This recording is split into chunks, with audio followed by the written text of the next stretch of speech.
Bonjour à tous, vous avez été nombreux et nombreuses à nous demander une série de vidéos consacrée à la réalisation d'un court-métrage amateur, et donc on commence aujourd'hui par la base, le scénario.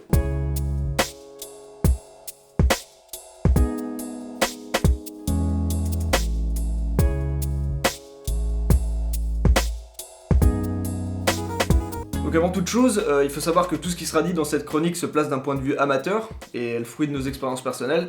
Donc ça sera comment réaliser un court-métrage avec le moins de moyens possible, et en utilisant le système D quand il le faut. On va d'abord replacer les termes, donc le scénario correspond à la mise en place de l'histoire et des personnages, donc avec les tenants et les aboutissants, tandis que le script, lui, va rajouter les dialogues, les annotations diverses pour les maquilleurs ou ce genre de trucs.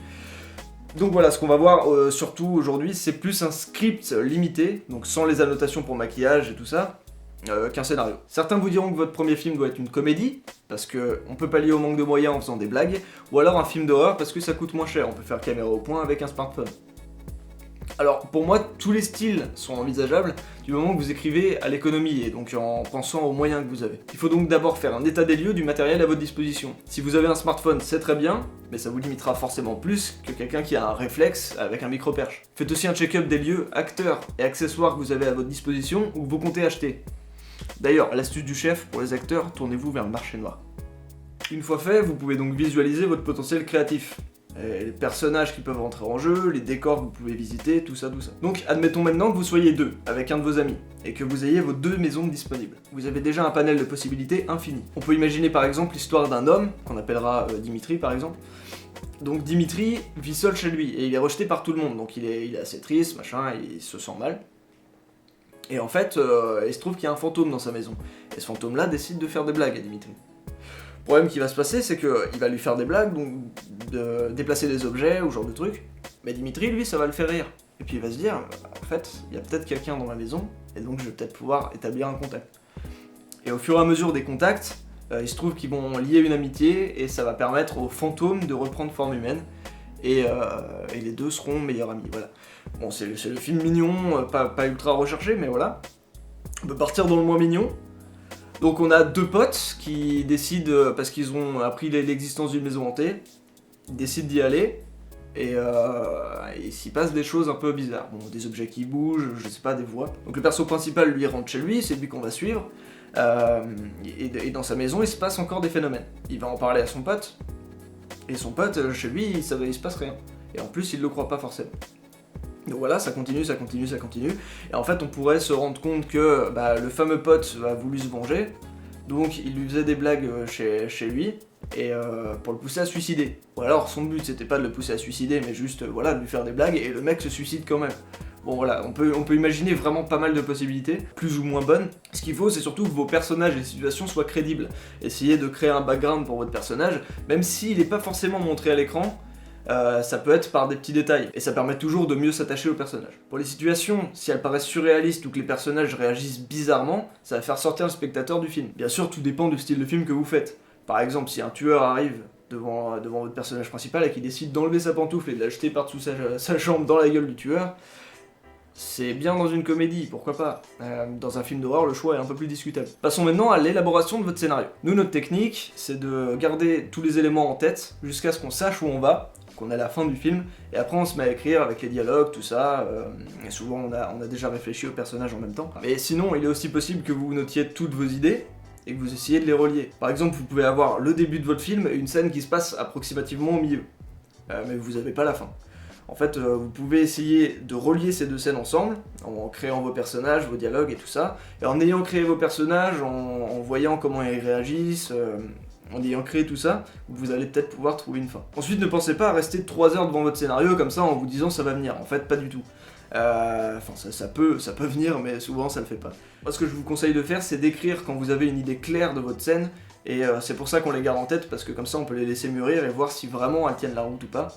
Et si au bout de 2-3 jours, elle reste là, et on peut l'insérer au court-métrage. Pareil, le temps que vous allez passer sur un scénario, c'est pas garant de qualité. Par exemple, vous pouvez passer 3 heures sur un scénario ou 3 mois, le scénario peut être aussi bien. Il peut aussi être moins bien. Voilà, tout dépend. Ensuite, si une fois votre scénario terminé, donc vous avez vraiment fini tous les éléments de votre scénario, si vous décidez de rajouter une scène parce que vous la trouvez classe, faites gaffe qu'elle pourrisse pas la cohérence globale du film, et surtout qu'elle serve le film. Au pire, si vraiment cette scène, voilà, vous la trouvez méga classe, pourquoi pas l'utiliser pour un autre court-métrage, en la retravaillant un peu. Mais en tout cas, faites toujours gaffe à la cohérence. On va donc voir 3 techniques de scénarisation différentes. Il y en a beaucoup d'autres bien sûr, mais c'est les 3 qu'on va retenir ici. Donc en premier, le twist final. Le twist final, vaut mieux le préparer à l'avance en ajoutant des détails dans votre film, mais qui paraissent insignifiants. Vous les remarquerez qu'au second visionnage. Et le principe, c'est d'amener une fin qui est assez inattendue et qui laisse votre spectateur en PLS. Après, les détails, c'est pas toujours important. On peut aussi amener une fin assez brusque, genre mon adversaire en est un bon exemple, parce que on n'est pas préparé à la fin. En deuxième, on a le fusil de Tchekhov. Cette technique consiste à mettre en avant des éléments qui interviendront plus tard dans l'intrigue. Pour les mettre en avant, on peut les placer dans un dialogue ou pendant un plan. Par exemple, si dans un film un personnage arrive et dit à un autre collègue « Bon, regarde, j'ai acheté cette grosse télé,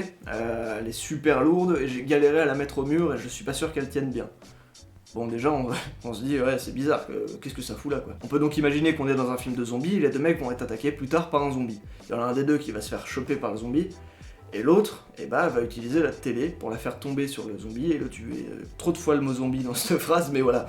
Le principe, c'est que c'était un fusil de Tchekhov. On a préparé l'élément pour l'utiliser plus tard et sortir les personnages d'une situation. En troisième, le Deus Ex Machina. Alors celui-là vaut mieux l'éviter, parce que souvent il est très dur à utiliser, et on l'apparente souvent à une impasse scénaristique. En gros, le principe c'est de faire apparaître une force supérieure au personnage qui va les sortir d'une situation et qui va boucler l'intrigue. Admettons une espèce de scène de gangster où t'as le méchant qui a pris le gentil en otage, donc le gentil est sur sa chaise, attaché, machin, et le méchant lui pointe un flingue sur la tempe. Et lui expose tout son plan diabolique, le truc de base. Et là, d'un seul coup, blam, une voiture qui rentre dans la salle et qui écrase le méchant. Sorti de nulle part, c'est un accident dans la rue et ça a fait ça. C'est un Deus Ex Machina parce que voilà, c'est inattendu, c'est un peu improbable et ça sort le gentil de la galère. On va donc maintenant passer à l'écriture. Vous pouvez privilégier Celtix qui est gratuit, nous on l'utilise pas, ça fait un rendu beaucoup plus professionnel. Mais nous on préfère un rendu textuel parce que pour faire lire aux gens c'est plus sympa, je trouve. Et puis parce qu'on a appris à écrire comme ça, donc on va vous donner nos codes pour OpenOffice et Word, les codes qu'on utilise pour se repérer. Et voilà, Celtix sera dans la description si vous voulez le télécharger, il est gratuit. Donc on se retrouve sur OpenOffice. Alors déjà, vous pouvez chapitrer vos scènes ou leur donner un nom pour les retrouver plus facilement à la lecture. Par exemple ici, scène 3, maison hantée, entre parenthèses, jour. Ensuite, il faut écrire en noir ce qui est important pour la scène. Par exemple, John et Donovan entrent dans la maison hantée, la porte grince, Donovan essaye d'allumer la lumière mais celle-ci semble ne plus fonctionner. Ensuite, on peut entamer un dialogue. Alors pour ça, pendant la première prise de parole, on note le nom du personnage qui parle. Exemple, Donovan, : putain de merde.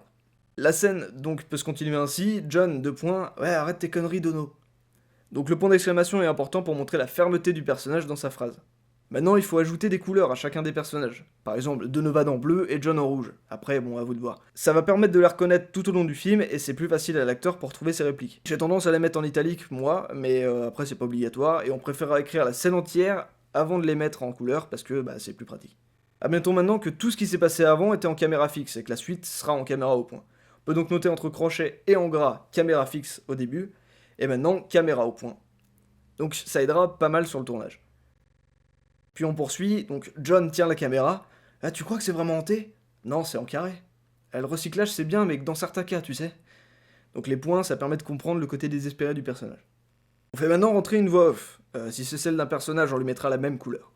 Par exemple, donc en voix off de John, c'est à ce moment précis que leur vie allait basculer et devenir horrifique. Ouais, la voix off de malade. Si c'est un autre personnage qui est pas encore entré dans l'histoire pour le moment ou qui le fera jamais, on lui assigne quand même une couleur. S'il entre dans le film plus tard, il gardera cette même couleur. Donc on continue encore la scène, et ils arrivent devant une nouvelle porte, derrière laquelle ils entendent quelque chose tomber. Ils se regardent, puis John met la main sur la poignée. Ah, t'es sûr, mec ? Ah, peut-être que quelqu'un a besoin d'aide. On n'a qu'à juste demander. Ah, vous avez besoin d'aide ? Donc on marque, il n'y a aucun son, parce qu'il n'y en aura pas. Ah, tu vois, tout va bien. Ah, il faut vérifier. Donc John ouvre la porte, et on y voit une petite fille défigurée courir vers eux. Ouais, c'est toujours sympa. Ils partent donc en courant, pendant leur course, la caméra se coupe. Ici, on a donc un élément pour le monteur, et aussi pour les acteurs qui savent donc qu'ils n'ont pas à courir pendant 3 km et que la caméra va se couper avant. On peut continuer ensuite. Caméra fixe, entre crochets et en noir. La scène reprend dans un jardin, les deux gars sont essoufflés, John est sur un banc tandis que Donovan tente de reprendre ses esprits et panique.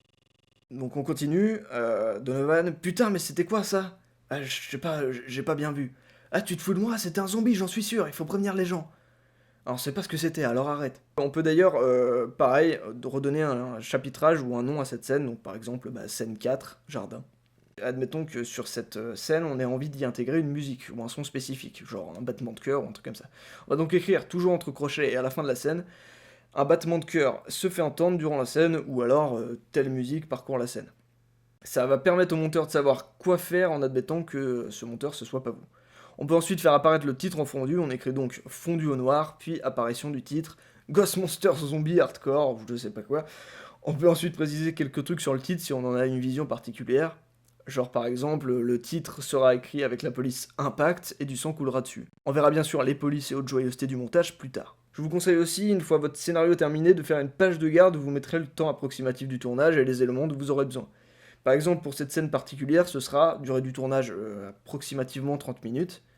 Moyen, une maison, un jardin, une caméra, 3 acteurs, donc 2 hommes plus une petite fille, et maquillage, faux sang et latex. Et donc comme ça, vous serez bien au point sur votre tournage en sachant exactement quoi emporter et quoi acheter s'il vous manque quelques trucs.